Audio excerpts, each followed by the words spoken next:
I'm going to talk essentially about what all I gone through personally.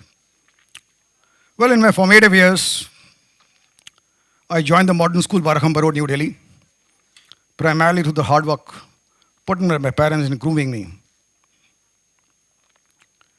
The school provided me an excellent platform by providing diverse opportunities apart from academic excellence. I delved into sports, co-curricular activities, dramatics, debates, painting, sketching, etc. As a result thereof, I have enjoyed whatever has befallen me. Friends, the school motto, we had a very interesting motto that is Nyayatma Balhinen Labhya. That translates to mean that self realization cannot be achieved by the weak. I am of a personal belief that every human being must have a sense of realization. The question each one of us must have faced at one point of time or the other is what's next in the offing? Is this the way I want the life to drift? Well, you would recall Buddha also left the worldly comforts in search of enlightenment. But for lesser minions like us, unless it dawns upon us, no amount of coaxing or cajoling is going to help. I too drifted while pursuing my graduation, post graduation in English literature. Delved into every other activity apart from academics, including student politics as well. One fine day, however, a friend of mine took me to a professor resident whom he knew pretty well, where essentially we'd gone to borrow a book on a rather difficult paper known as literary criticism. The professor, while handing over the book, wryly commented, "Gentlemen, it's very difficult to score in this paper." I silently took up the challenge and scored an A grade. Later on, I realized I was told there were only 4 A grades awarded that year by the Delhi University. Well, after my post graduation, I wasn't sure of the way ahead. So I chose the best available option, that is, of doing law in the campus law center. Company, friends matters a lot. The fact that others consider you as an informed person ignites the will to learn. Gradually, I developed a great interest in the subject law, and that only enhanced further by interactions with the peers and the faculty members. There was a fad those days in early 1980s that civil service exam was the toughest exam. And we were told that a bureaucrat has a fantastic career, and instantly was lucky to get the scholarship also despite being the government officer at that point of time. Working as a bureaucrat, you see, the essential idea was to serve the people. In my case, I was assigned the work related to foreign trade. So I embarked on a process of cutting red tapes because in the Western India, where I was initially posted, there was a backlog of 4 years of the license that were required to be issued. But by devising ways and means, by standardized formats, by developing checklists, by plugging loopholes, we reduced the gap to 4 days in a mere span of 6 months. I also recall another anecdote where I was called by my top boss that, look here, the trade is going to be halted. We need to issue more than 20,000 IEC numbers in just a span of 22 odd days. Now, that was a Herculean task in the sense because I was expected to sign about 3 to 4,000 times a day, just signatures.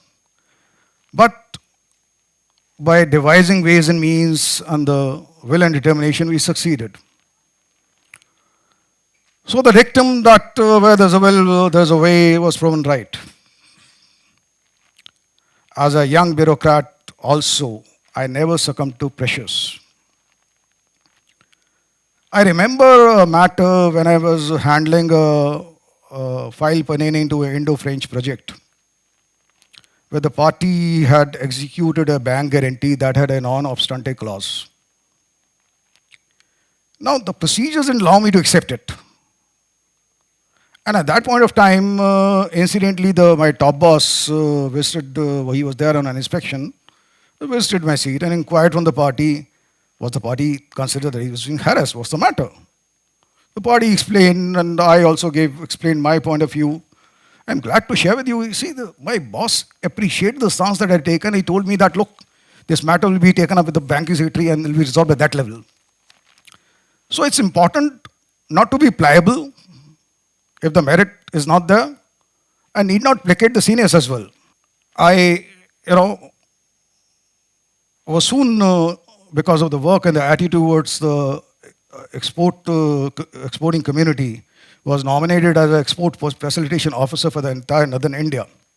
After completing my stint with the office of DGFT, I joined the Ministry of Commerce. There was a very interesting anecdote there that I was refused entry into the Directorate General of Anti-Dumping Allied Duties primarily because I didn't have a commerce and economics background. Today, I'm a well-known expert on that subject. This proves the fact that the lack of a formal degree should not and ought not to be a barrier to achieve one's goals. I also recall that I had a major tiff with one of my top boss. And I was divested from all trade investigation related matters. I felt initially too low and was mulling proceeding on a long leave. But soon I was assigned WTO related work and legal work considering my law background. But somehow I felt uneasy and in an inimical environment I didn't want to continue. Therefore, with some efforts, I succeeded in getting an assignment with the Engineering Export Promotional Council. That's the largest body of exporters in India, at par with the CEO there. The council provided me with an all-round experience of serving the exporting fraternity, taking in their causes with the government and other authorities. The feather in the cap was that we mounted successfully as a lead organizer of the Hanover Fair, wherein we ensured participation by the business, from the leading business enterprises, both from the private and the public sector. The fair was incidentally inaugurated by the Prime Ministers of India and Germany. It was a new experience for me to rub shoulders with the VVIPs. Summing up my experience in the EEPC, it was a 360-degree perspective that I got there, which I cherish till today. I'd like to share with you why did I do my PhD. It has an interesting aspect to it. In around 1998, I was serving in the Trade Policy Division of the Department of Commerce. One fine day, I was called by a top boss in his chamber. He inquired about some anti-dumping matter. I flipped through the pages of the WTO agreement, showed him the provision. I was back on my seat. But I was a little disturbed because I realized that how uninformed I was, and despite the fact we were deemed as capital-based experts expected to answer all the queries that may emanate from Geneva for negotiations. So, I decided to enroll myself for the PhD in the Faculty of Law, DU. The president of board research of studies there was nice enough to realize that I need not take a days off because the best I can learn was on my seat. So I completed my doctorate without taking any days off, without any major hiccup, albeit in 6 years. I was awarded the doctorate in 2006 when a friend of mine who read through my thesis working in UNCTAD those days, he advised me to convert into a book, which I did. The book on anti-dumping measures under the WTO regime with a special focus on Indian case law was extremely well received by the trade industry, not only in India, but also in Singapore, MOFCOM China, European Commission, WTO headquarters in Geneva. Well, the bureaucrats are disdainfully referred to as babus. But I'm glad to share with you that the Economic Times published an article on its front page in a Sunday edition around 2010 with the caption, "Babus with a Difference," that featured me as well.